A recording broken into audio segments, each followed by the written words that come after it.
Great. Great to see everybody in here. Feel free to put an exclamation point in the chat if you have had a lot of time to think about work-life balance. Okay. All right. Immediately seeing great exclamation points there. And exclamation point in the chat. You've been to more than one event at the shift today, or if you are planning on going to more than one event. There are many, many different panels today that are speaking to a wealth of informative topics that can help people grow, help businesses grow, especially amidst everything that's going on right now.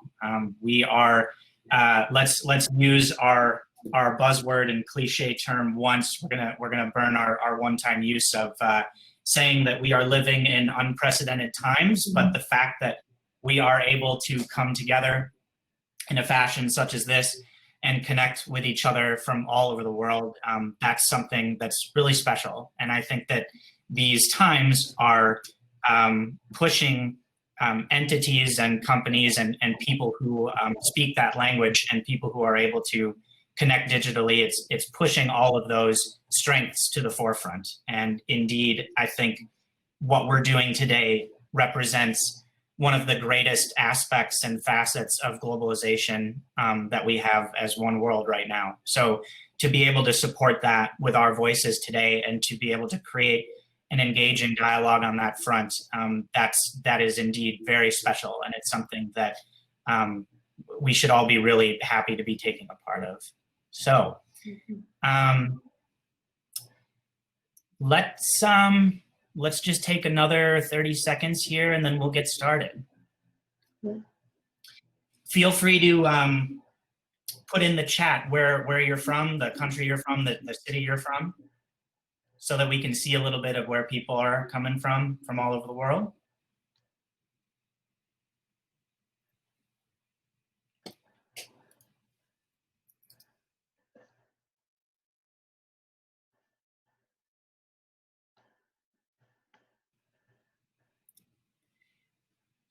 Perfect. I see the more productive I get, the more time I have. That's a really awesome sentiment and a definite fact of life. And we'll be talking about that today for sure. Okay, well, let's get started.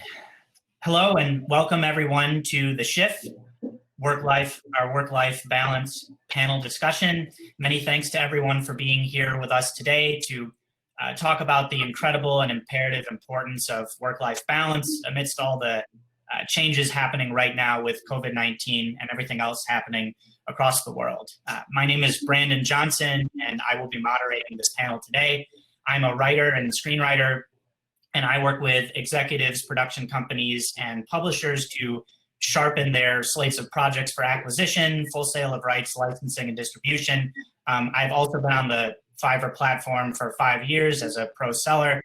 Fiverr, if you are not familiar already, is the world's largest freelance platform connecting lean entrepreneurs as sellers and buyers to leverage their projects. And indeed, as projects grow in scope, keeping a work-life balance where my clients can thrive while keeping myself and the people around me sane can be tough, but it is possible and really rewarding when you get it right.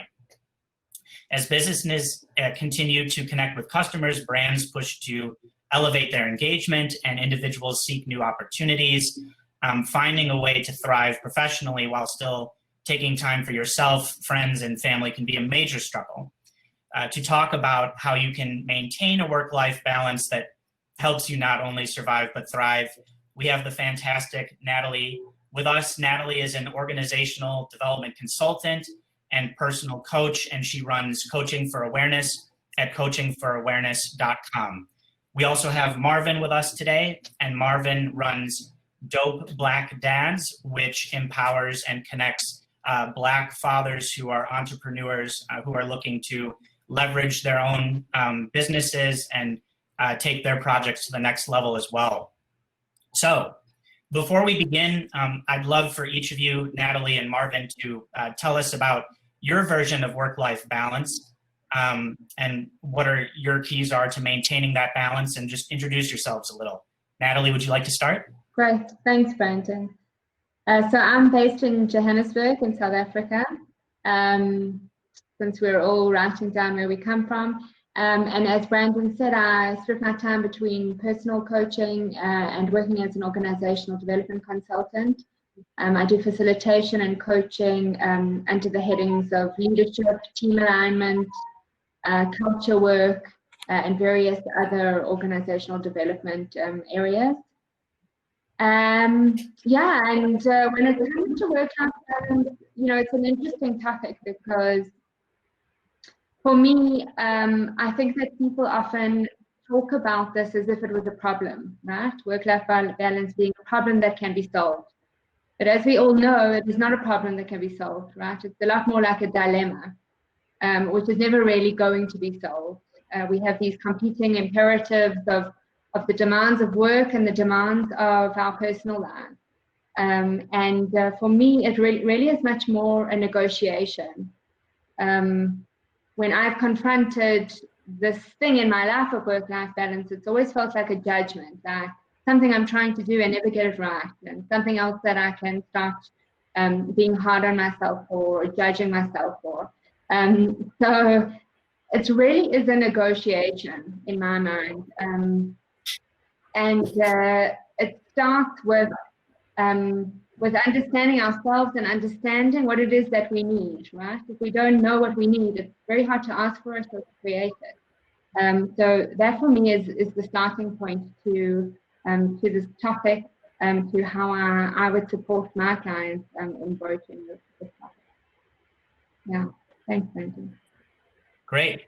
And Marvin, would you like to introduce yourself and talk a little bit about your version of work-life balance? Yeah, sure. My name is Marvin Harrison. Hello, everybody. Really nice to meet you when I can't see you.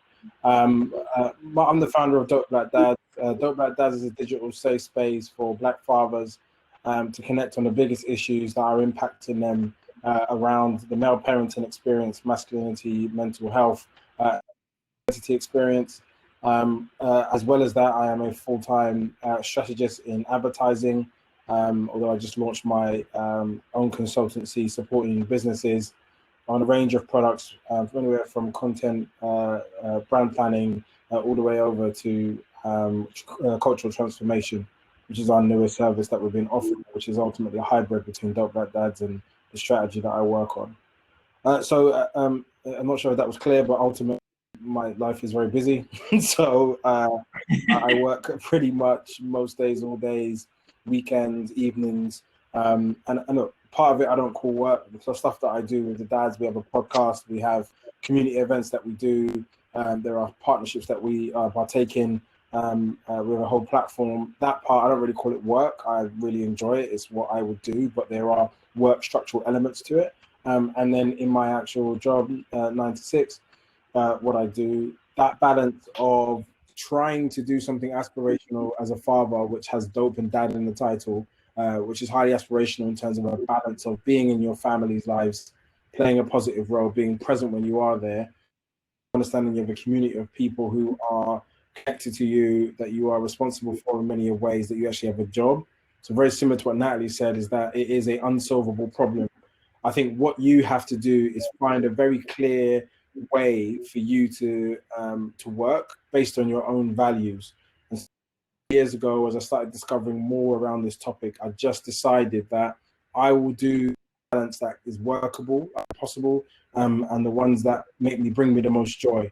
And so I demark a lot of clear time for family in the morning, a very rigid working time, especially now that we're working remotely, and then special dedicated time for the other two. And I find that discipline helps create space for that balance. I don't think it's necessarily perfect. I'm sure if you told my employer the exact rigid times that I'm actually officially online, they may be like, well, we thought you were doing more. The goal is that you have to move into an objective-led reward metric for yourself. You can't sit there and be like, I must be by my computer for 8 hours to justify my 8 hours. It has to be from a lens of, these are the to do today, get these 7 things done. And even if I have to then move around things and do a little bit in the evening, that's how you create a workable way. But it also keeps you happy as well, which I think most employers will want. Great. Thank you so much, both of you, for sharing. I really respond personally to the sentiments you were talking about, creating that space in your life and defining what that is, defining what you want to do, and focusing on what you enjoy, and that kind of discipline will naturally create a greater work-life balance from which you can refine. So moving deeper into our session here, what are some signs that your life is in balance, and what are some signs that life may be out of balance and your work life may be out of balance? Natalie? So for me, there is, the binary of work and life is really much more of a triangle, because in between those two things, there is kind of my relationship with myself. And I think that often we forget that part, right? So we're kind of all about work and all about life or personal, and land up feeling quite exhausted at the end of it. So being able to return to understanding my energy, and Marvin, as you spoke about, what I enjoy and what kind of turns me on is really, really important, because when we start to feel our energy depleting, we can then understand that there is something wrong and look into that and find out, what's going on. Why do I not have energy? What am I focusing on that is not giving me the value that I want, that's not giving me the enjoyment that I want, and to then be able to adapt, to be able to figure it out. But certainly energy levels are a big sign. So when you're starting to feel exhausted, when you're starting to feel like you're really trying and nothing is turning out the way you want it to, you're probably on overload in some area of your life, and you may need to then look at that. Perfect. Yeah, I think that happens a lot to everyone. Especially if you're working mobily, or if you're an entrepreneur on your own, we all feel compressed or pushed to stretch ourselves as far as we can and say yes to everything. I really agree with the idea that if you pay attention to yourself and you feel when you're stretched, then you can acclimate accordingly going forward. And learning about yourself and how much you can stretch yourself will help you be a better performer across the board. Marvin, what would you add to that? I think my views are just around the rules of life. And I create my own rules of life. And then whenever I realize I break my rules, my life doesn't work. And it happens faster and faster the more I follow the rules in more parts of my life. The second I break it, within hours, it's like things starts crumbling. Then I find myself having to be inauthentic with people because I realized that I didn't structure myself and stick to my structure. And actually the rules aren't rigid. They're not boring. They're not, they're not restricting. They're actually freeing. Because the second that I get to my 5th hour of doing the thing that I said I got 5 hours to do, I'm free now to move on to something else and actually discipline myself to where I got. That just means that the 5 hours I gave myself wasn't authentic to begin with. And so I'll reestablish that tomorrow. I've got 6 hours for the next day if that's what I truly feel. The rules are just in place, and the amount of times that we break rules and then wonder why it doesn't work. And that can be as simple as, I'm going to eat pizza today because I'm so tired and fed up that's my comfort food. So I'm going to eat pizza. And then you want to fall asleep, and then you wonder why the next day you're not on game in the morning delivering, is because you broke the rule the previous night before. Now you can break that rule if you really want, because pizza is fantastic. I love pizza. But if you're going to do it, you then have to reestablish the integrity with yourself about what you just broke, and accept that today I broke the rules. I might be sluggish tomorrow morning and I may not be as good as I want, but I had that pizza and it was delicious. I'm pretty sure it's pepperoni because that's the best one. Yeah, I can internal boundaries that you're speaking about. Sorry, Brandon. No, go right ahead. What would you add to that? Creating boundaries, like not just with other people, but as you say, Marvin, with yourself. and being able to navigate those boundaries in line with your own needs and values is really, really important. Yeah. And to add to what Marvin was saying, I do agree that structure is imperative, especially if you're on your own. Your discipline will define, what comes of your work. But indeed, you can break rules, so to speak, and reward yourself, because I don't think you could survive if you never do that. And I think the hustle culture that's all over the internet and all over the world, I think really speaks against that. But that's part of the balance that we're looking to talk about here today, and the balance that you need to strike to have a healthy life. The thing that I'm trying to see is that you bake in the parts that you enjoy, and you make sure that you break with things that you can actually see as a part of your life that isn't the monotonous parts. Then you can map, the accounting with the creative, the pizza with like salad I need to eat. You can balance it all out. It just needs to be programmed in and balanced, so you know when it's coming and when to look forward to it, and not have it based on just how you feel, because how you feel will always distract you into a completely different way of what you be doing. If your feelings are up or down because something happened in the wider world, and then you then decide to change your complete behavior, it throws everything off. It takes a lot of discipline to do it, but if you practice it, notice when you're being inauthentic, and just reconcile with yourself, it's fine. But you just start to monitor how often you actually do it, and in very small ways. And we're probably not as much of our word as we believe we are. And so I'm trying to get closer to that. As in, today I was running late, and I reestablished integrity by making it clear that I was running late, and I will be on as soon as humanly possible. Those things matter to people, and they matter to you in your own comfort with what you feel about yourself. Yeah, and actually the subconscious mind always chooses the path of least resistance. So without those structures, boundaries, rules, we're always going to choose. We're going to choose the pizza every day, right? And we're going to choose to sleep in an extra half an hour every day if we're listening to those emotions that are so up and down and dependent on the external world. So I really appreciate that. Comment on structure, Marvin. Yeah. I think being able to separate yourself from how you feel can keep you focused on the work, which is most important. And within work, I think a lot of people right now especially are thinking about how they're going to continue to grow and achieve their goals that they want to achieve. So the next question is, what are your current personal goals for the future, and how is this affecting your balance, especially amidst COVID-19? Marvin?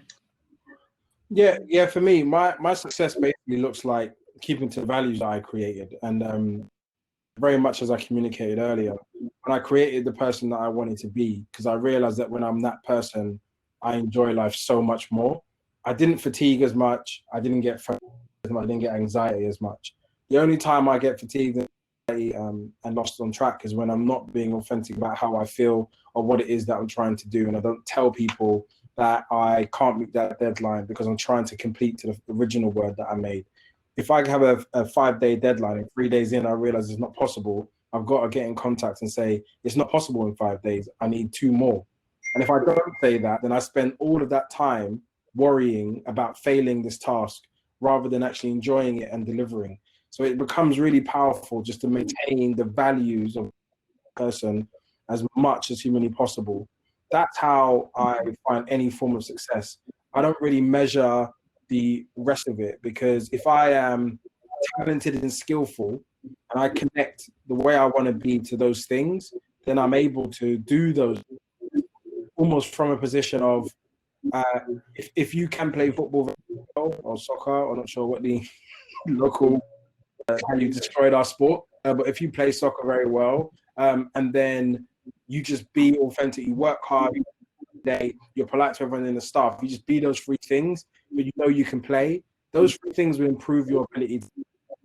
There is no magic around it other than that. It's like if you lose those values and you don't become that person, no matter how good of a footballer you are, people will want to trade you, people will want to get rid of you because you're just not those things. And that's what they brought in. If you keep those principles, lot more streamlined than chasing an idea or chasing an idea of being this higher purpose individual.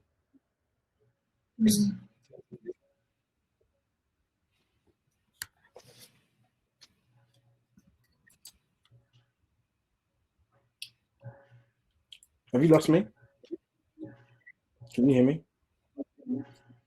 I can hear you now. My computer just had a little bit of a hiccup there, I think, but it appears to be through it. That's I think keeping yourself on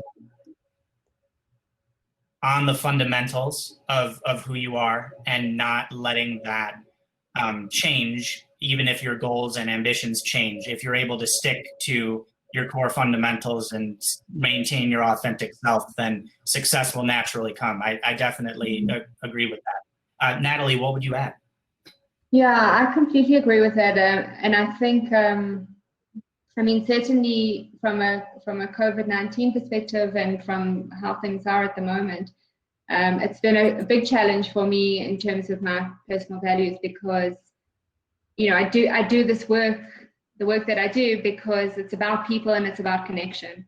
And so not being able to be in a room with somebody has certainly challenged me in terms of how I work and how I get that connection, and how I get the satisfaction of the experience. So for me, it's been very much about turning inwards and surrendering to the situation in some way, surrendering to the fact that there's not much I can change externally, and needing to just center myself every day and return back to, you know, how I can find connection and how I do manage to remain present with my clients in order to bring them value and to remain authentic to myself. You know, just following on Marvin. I also have quite I have a value for variety. So my personal preference is variety. I like to have a different day. I like to see different people. So obviously that's another challenge that I've faced, and I imagine that lots of you out there are facing. And again, it's about putting into place structures that I can work with. So how do I find variety? Making sure that I get out, even though some days, you know, there are days when I kind of take the trash out at 6 p.m. and my security gate is locked still from the day because I haven't been out. So just putting into place things that I need in order to feed me, in order to give me energy, so that I can go about, you know, being valuable to clients and obviously remaining energized myself and you know, in a space of happiness. Excellent. Yeah, I think all of those things very much speak to the same idea of keeping the fundamentals of what helps you stay focused and work, and then everything else tends to fall into place naturally. That dovetails well into our next question, which is, how has COVID-19 and working remotely affected your ability to balance your work and personal life? And as you both are already mostly mobile and remote, perhaps you could speak to that question from your clients' perspectives. How has COVID-19 changed their view and how they work? Natalie, would you like to start? Sure. So, you know, this is obviously something that I speak to my client, or my clients speak to me about very, very often, is a lot of them are feeling that they really enjoy being at home, that they save time driving and they save time on all of those obvious things. But in the same breath, it's been a massive challenge. So people really struggling with having children at home and having to balance, you know, both work and personal life in one space. People often sharing workspaces with spouses. So there's that. And then I think the most problematic issue that people are dealing with is around boundaries. So being at home for a lot of people means that their line managers or their colleagues or their clients believe that they're available all the time, and they treat the relationship as such. And I think what's really, really interesting for me is that we tend to, instead of drawing our own boundaries, we tend to kind of follow along with those boundaries. And something that I've noticed, which has been quite profound, is the emotional layer of what I've just described. Because I think at the moment, certainly in South Africa, and I imagine around the world, I think people are, a lot of people are bouncing between three not very settling emotions. One being insecurity. So for a lot of people, job security is a real issue. So people are feeling unsure of whether they can speak up or whether they can draw boundaries because they're not secure around their work. People who are secure around their work are often feeling quite guilty about that. So there's the sense of, I have it good and others around me are really struggling or losing jobs or losing clients. And then the third one is a kind of a shame around asking for what they want. So a lot of people speak about, well, how can I push back when all of this is going on? How can I ask for money when, the economy is crashing? And a lot of what people are experiencing around these emotions and around the distress of what is going on is that they are not standing up for themselves or giving themselves what they need by drawing boundaries, by asking for what they need, by giving themselves what they need, because they don't feel that they deserve it or they don't feel that it's appropriate. And that's not a judgment from me. It really is just an observation and something that I, can also identify with on some level. So I think that is something that people are really sitting with in a very real way, and it's making what is already quite difficult in achieving this work-life balance thing a whole lot more difficult right now. Mm. Yeah. Yeah, that's really powerful. I think talking about the three emotions that you mentioned, that there's an insecurity, there's sometimes a guilt factor, and there's shame as well.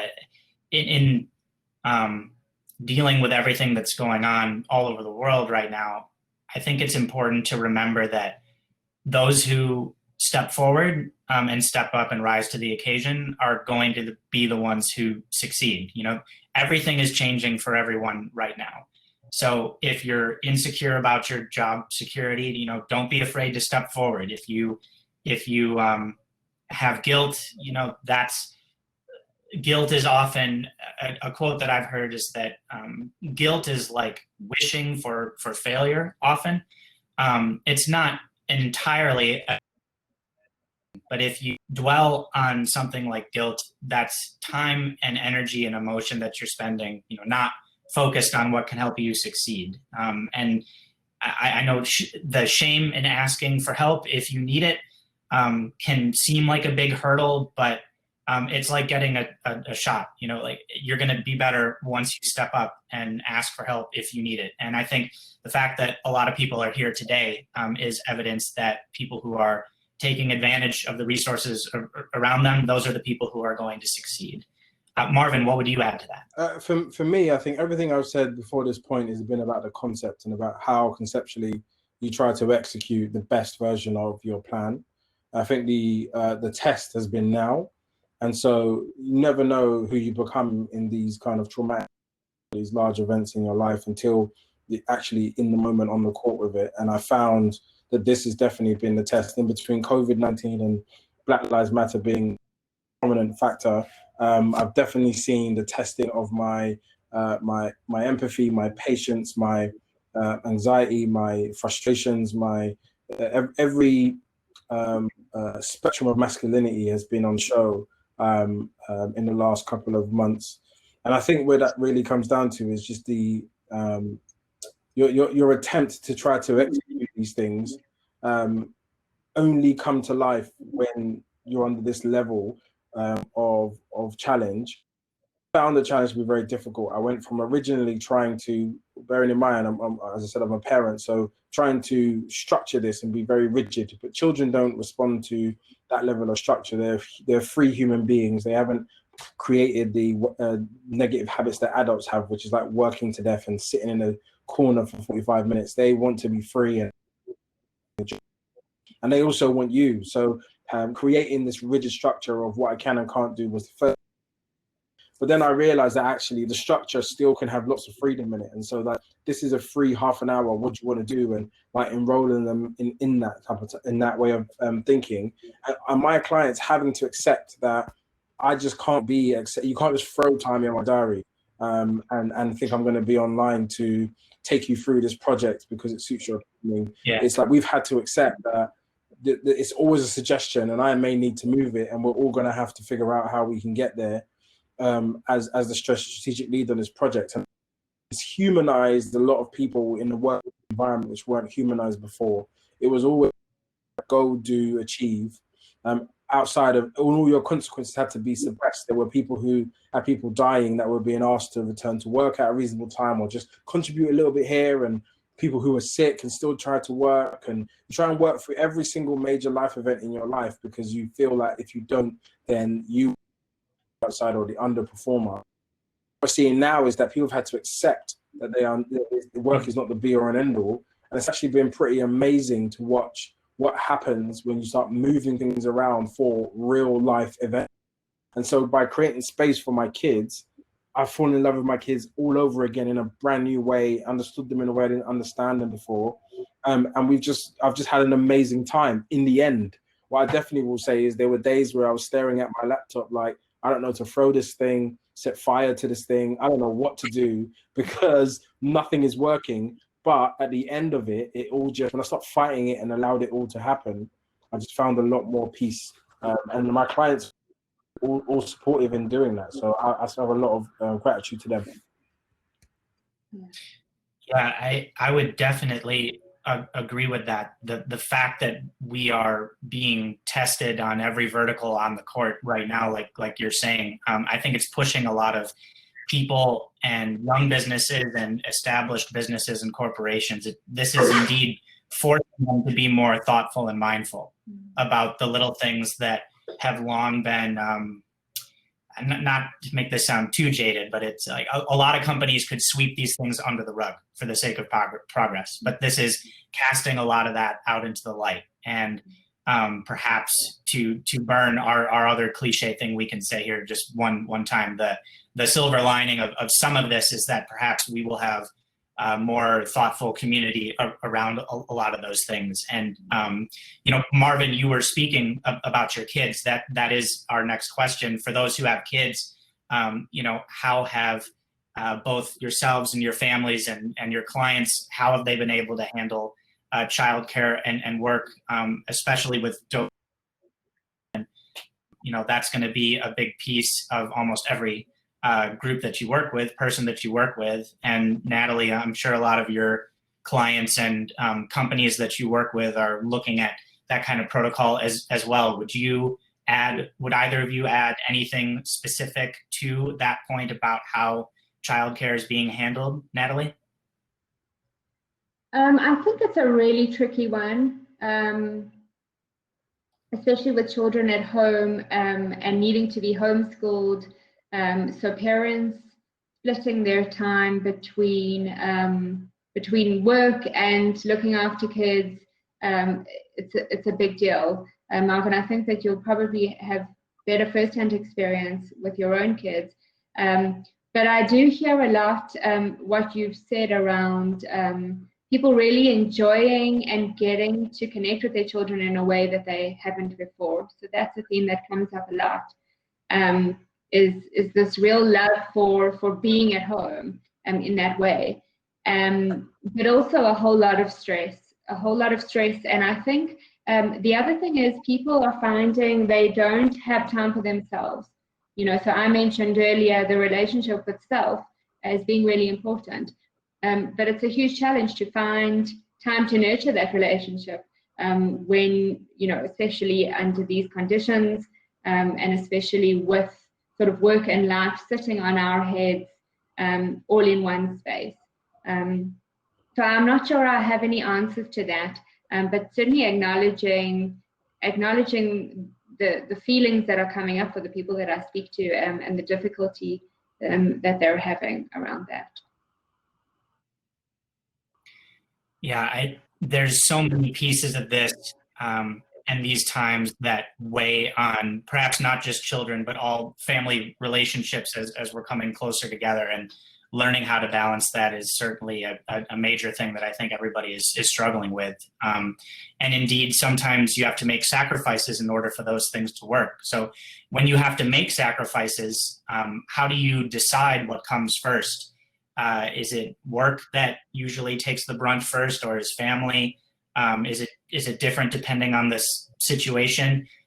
Marvin, when you find and when your clients find that sacrifices need to be made, what do you advise?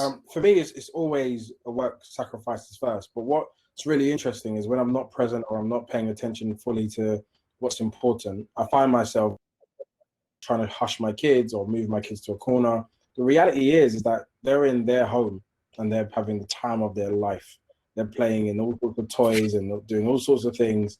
And I'm standing there in the corner doing things that they don't really care about or doesn't really concern them. And then I'm asking them to be quiet, and they just look at you almost like the person in the way of their joy. And I never read that in my house. And so, you know, I've loved seeing like really people that you really admire and look up to, or you're on some really important call, and halfway through one of their kids come in and you just see them like screaming at this really important person to you in your mind. And in that moment, you realize when we all are, and it kind of like brings it all into a bit of reality of like, this isn't the chief executive of blah, blah, blah, this is a mother, or this is a parent, this is a human being. And it just is amazing to watch how people's homes and dynamics are set up. You know, everyone has kids screaming at them at some point. It just is it's a law of nature. And if it didn't happen, I'd be more completely honest. So for me, it's about you attempted to do family first, but there are sometimes you've also got to carve out a very specific time for yourself, because, you know, how I see my work isn't my work being for me to earn money. It's about my time, things that I want to achieve with my life. And we've also got to learn to prioritize ourselves within the family dynamic. Too often when we ask our members, who do you prioritize, yourself, your partner, or your kids? Everyone feels like it's the right thing to say your kids come first at all times for everything. But very similar to when you're in an airplane, if you don't look after you, no one can look after your kids. And so the 1.0 is take that time, recharge, carve out the things that you really want to achieve, the things you really want to experience, do those, but also make sure you don't have children's dreams, hopes, and joys to be able to do them. And I think it's about playing that fine line of informing them, enrolling them in what you're trying to do, and talking to them about it in a way. My like 4-year-old gets it. He knows when it's important, he can jump in and we talk about it before my call starts. So he doesn't, you know, the kitchen he can't come into or one of those things. So it is definitely a balance. But I think there's ways of just like being very, very transparent with your children and talking to them about what's going on without all the extra big things that they never need to care about as 4.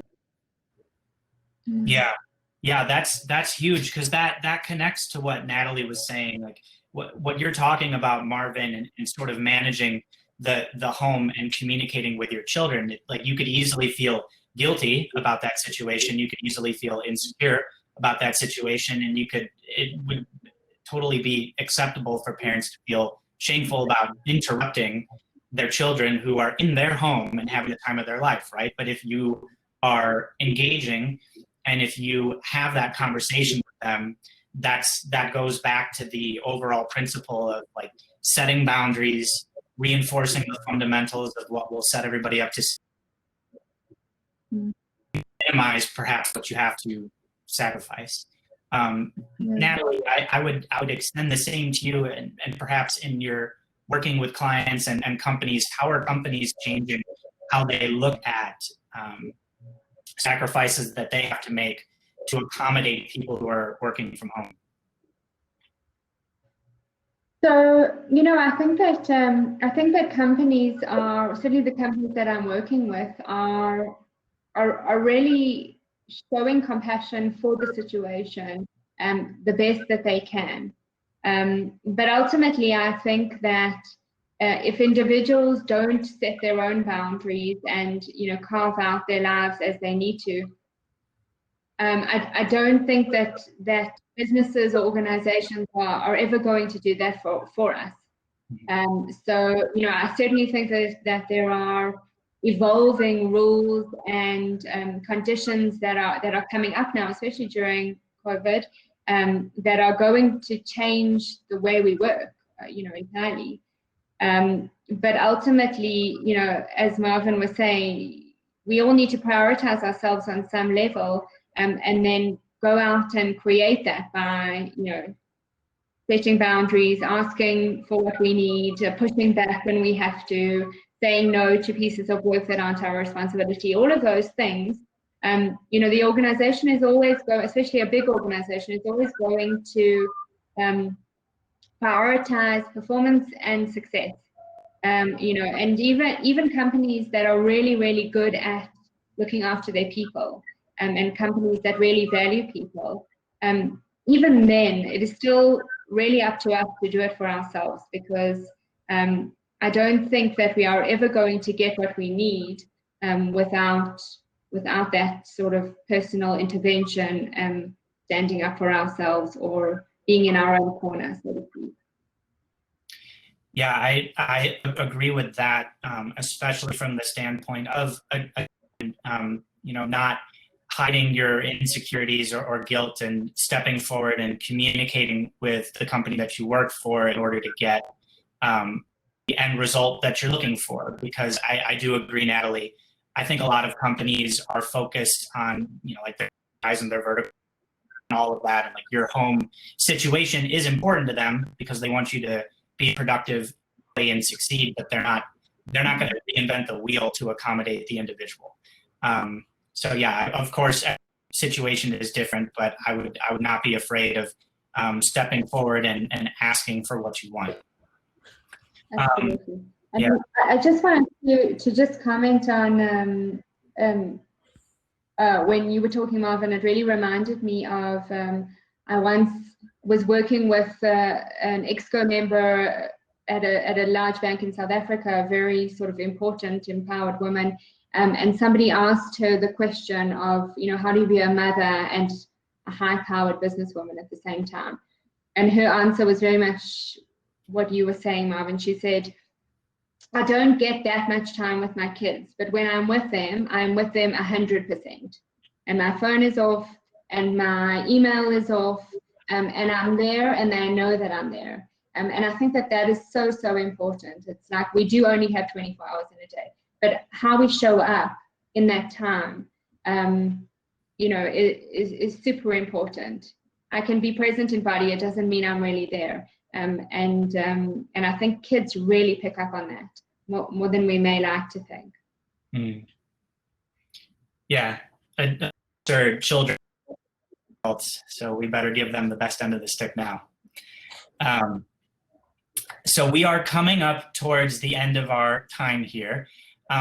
It would be great if we could just give some tangible, actionable tips that we've employed in our work that then people can apply in their own lives, both in an individual sense, Marvin within your business, Natalie within your business, but also as an overall recap. Marvin, would you like to go first? Yeah, sure. I think some of the things that are most workable for me is treating integrity almost like a religion, and into what it means and how it impacts people, and being a person of your word. That really starts to create space for you to have all different types of experiences that you may never have had before. I think it's always about, the second thing for me is big, is listening. And that's listening to yourself, but also listening to the environment you're in. The things that you discover when you're really, really listening to how you feel is extremely powerful, and not denying or dismissing how you feel to any other influences other than just accepting that you feel that way. I think it's also just about a certain level of planning and structure that goes into your days that keeps you as close to your word as, and being disciplined with the time that you set for fun pizza for some reason became the thing, playing computer as well as doing the work.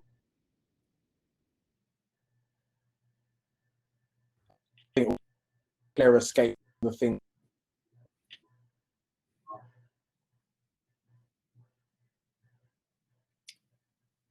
is that you're has not connected to your work or form. Perfect. Natalie, what would you add as tips and takeaways that people could apply to their lives right now? So I think a really big one for me is letting go of control and the need for perfection. We're all perfectionists in some way or another, and we may think that that's really good, but it's not that great. As we can see in the world that we're living in, we are not in control of what is going on around us. We are in control of what's going on inside us. But being able to surrender to the ever-changing world and to kind of go with the flow as much as possible, which is really about relinquishing that control of having everything work out the way we want it to. So that's been a huge lesson for me. How do I wake up in the morning and just let it be, right? And just take each thing as it comes, and one step at a time, without having these massive expectations of a world that, you know, is in such crazy energy at the moment, for lack of a better word. So that's one big one. The other one is really to sit down, take some time for yourself to figure out what it is that you want and need.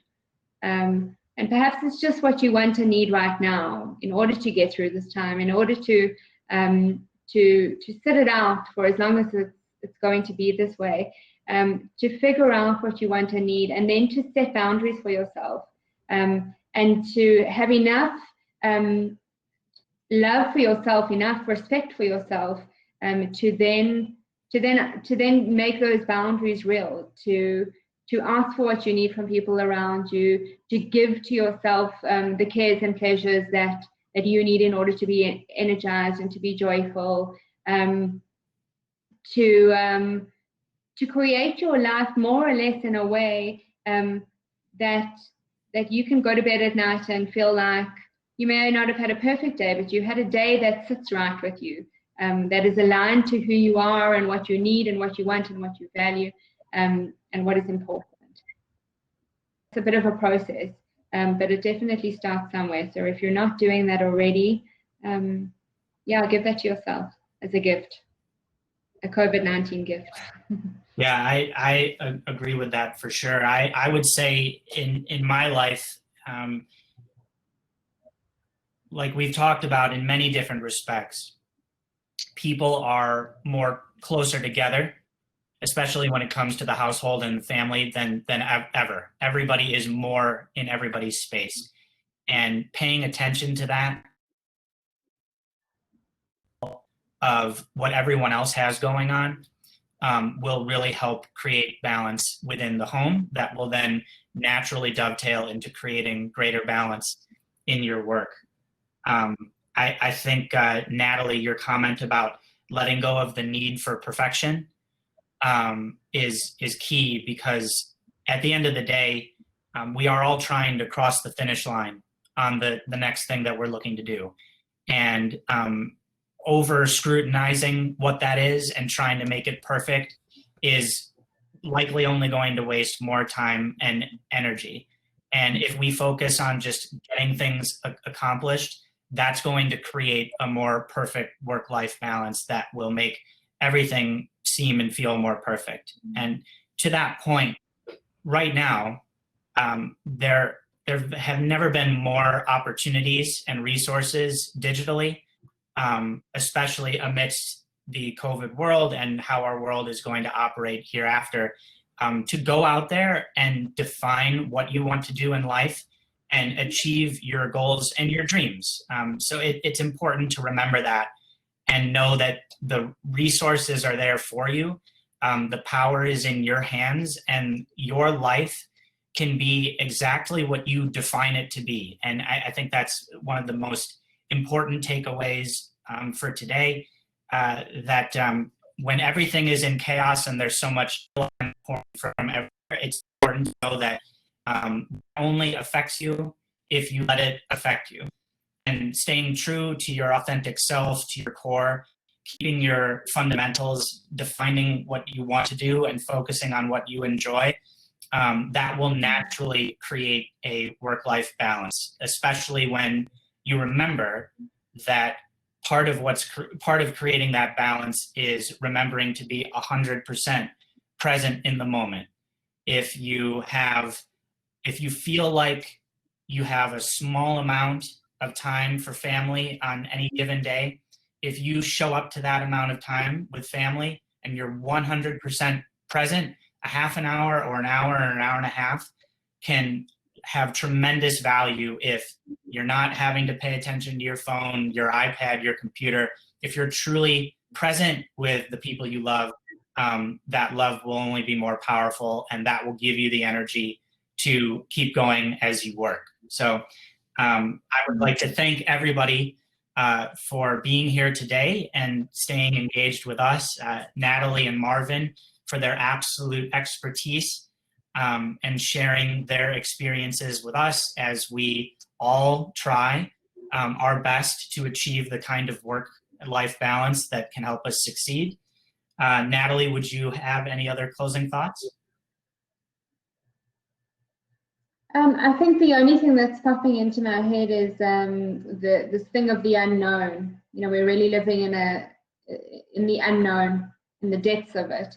And that's really scary, but it's also really exciting, because it means that there's something of a blank canvas available to us. So maybe just as a bit of inspiration to kind of hold on to that a little bit. You know, when things start to feel scary, to remember that on the other side of scary is exciting, is potential, is newness. So perhaps that will help. Yeah, that is definitely true from everyone involved in this event today, from Fiverr and all the other sponsors. You know, these are companies that are leading the way and changing the way that the world works together. And indeed, that is a blank canvas that's only made more valuable by the way that the world is having to change and react to everything that's going on right now. So again, everybody, for being here today, you're already taking the first step. And the next step is just taking the power into your hands and defining the life that you want to have and just really going after it. So thank you, everyone, for being a part of this event. And I hope you check out the other panels that are happening today. There are many incredible companies and speakers coming together to impart invaluable wisdom that improve life. So thank you very much, and it'll be great to connect again in the near future. Thank you. And thank you, Brandon. Yeah, absolutely.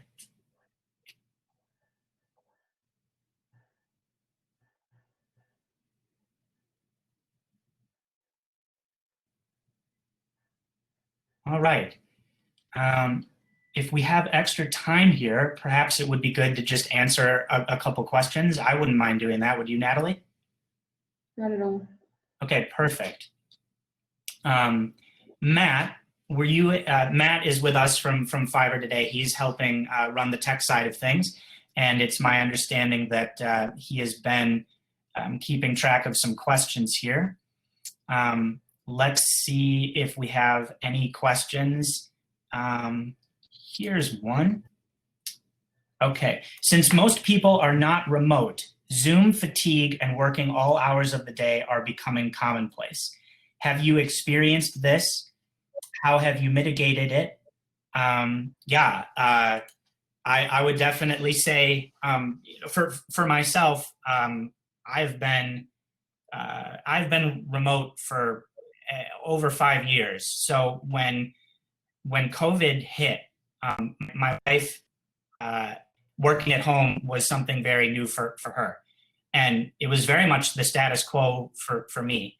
And business definitely took a turn for more digital and online engagement for myself and for my wife especially. And because people were working at home and there wasn't a go to work, come home from work dynamic, business kind of became a 24 hours a day thing. And so the way that we dealt with that was, one, just kind of stepping up to the plate and accepting the fact that there was just going to need to be more energy and vitality in the room to tackle people's expectations. But at a certain point, you do have to take a break and find time for yourself to rejuvenate. Natalie, how have you dealt with 24-hour-a-day expectations?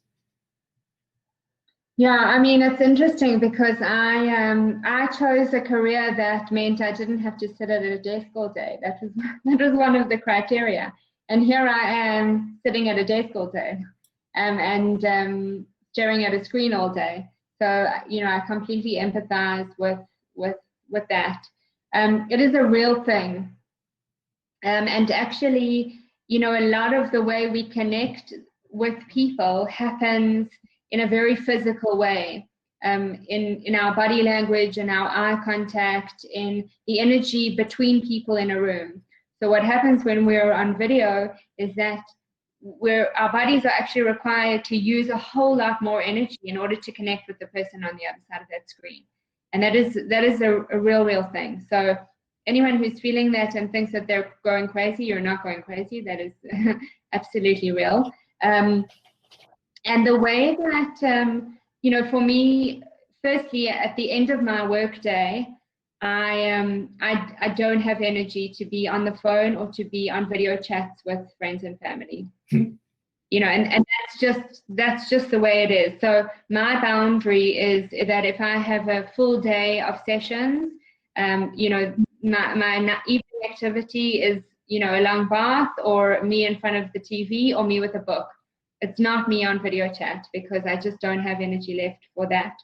But perhaps just to take breaks, right? So it's really important to just get up and walk around, to go outside if you can, to look at the sky, to feel grass under your feet. Just do things that help to ground you and to take you out of that digital kind of context and feeling as often as you can through the day, so that you can come back with a bit more energy. It really is about finding your energy, you know, when it's being used so much during the day. Yeah. There were many instances where different groups, even family, for me had, you know, like every couple days or weekly, there were like check-ins, and it became a whole thing where that was more of a chore than something that was spontaneous, and it was like just another Zoom call that was part of work, or maybe it felt like that. And you do have to find time to step away from that kind of dynamic, because indeed the interpersonal communication is so different.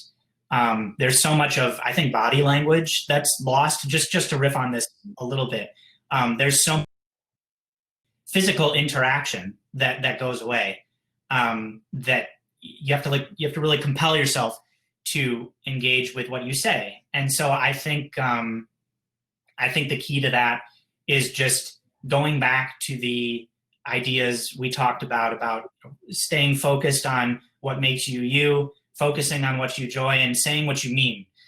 Because through this medium, right, like I could make all kinds of, you know, multi-layered statements or sentiments or things like that, but it doesn't get the point across of saying, you know, like, if I need a break, I need a break. I need to step away. So, and like you're saying, Natalie, making sure that you take time for yourself in that fashion is really important. So let's address one other question here, which is, what are some things people should make time for mental health wise, even in quarantine? And we've talked about that a lot, but perhaps what are some cool things that you've found? What are some self-discoveries that you've made? What are some things that give you that kind of mental break that you need? Yeah, so without being cliched, meditation has saved me. over this time. Definitely. And that doesn't need to be anything specific. It's just carving out 10 minutes, 20 minutes, whatever you can to be in some form of meditation. And that's different for different people. So I do like to sit and close my eyes and but that's not the same for everyone. So perhaps perhaps it's putting on some music and dancing in a room by yourself for however long you can. And for some people it's gardening, for some people it's cooking. Find your meditation and put it into your schedule, into your day as a discipline. With self-care. Yeah. I was never someone who took walks before post-quarantine COVID world. If you can do exercise, any kind of exercise at all is going to get your whole body going, and it's going to make you feel invigorated and refreshed and ready to go. Because really, like, all the rest of this is here to help support this, right? So anything that you can do to get your body moving in this time, even if it's like isometric push-ups, if it's like lifting small weights, like if you make time to break out of being sedentary, you're going to be doing yourself tons of favors. And of course, it goes without saying, you know, if you're able to get out and you're able to go for walks and things like that, just, you know, I would encourage that at the highest level, so long as you can have all the proper social distancing precautions and things like that, so that you're protecting yourself and your loved ones and others. What else can we speak to briefly? I would just want to add, oh, sorry. Go on, Brandon. No, I was just going to say, in terms of mental health, you know, this is a hard time, and it's an emotional time.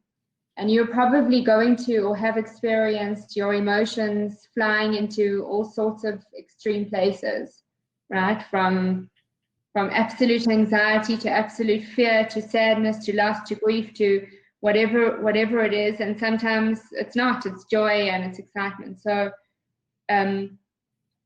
allow those emotions to be what they are, right? You know, being strong is great, but it doesn't serve us emotionally. We can be strong and still cry. We can be strong and still shout. We can be strong and still feel whatever it is that we're feeling. So don't put those things aside because you feel you need to be stoic or gritty or, you know, whatever. Yeah, this is a particularly difficult time for everybody. And if you are mindful of that and you act that way to the people around you, whether it's people you work with or your children or your spouse or other family, if you're mindful and thoughtful about that, people will naturally return in kind.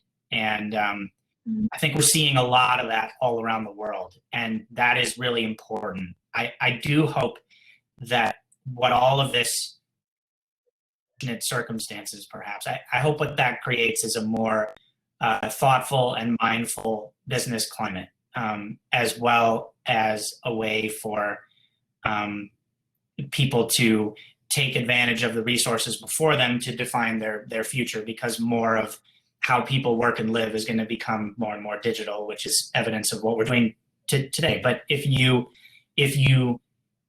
move the needle or change your lens from trying to be this absolute warrior all the time who's going to weather the storm, this is not right now. You're not in a ship at sea in the storm that, you know, the clouds are going to pass. You know, we're going to be in the storm until all of this heals and comes back to a sense of normalcy. So for you to understand that this is a trying time, and for you to be mindful of how you feel, loosen the reins of how you feel, and being mindful of that for others, you're going to be a more compassionate and approachable human being. And you're going to create greater success in your personal life and your work life. And they'll become one. and that'll be a very perfect thing. So yeah, I hope that everybody got tons of inspiration today. I know that I did. Both Natalie and Marvin had so much to say about how their experiences and those that they work with and their families and everything that they have going on has been empowering for them, and also has presented challenges that they have been able to use their expertise to overcome. So in passing that on to all of you, I hope you had a wonderful time, and I hope you are able to check out more events today, because what we have today is very special. And I thank you for coming.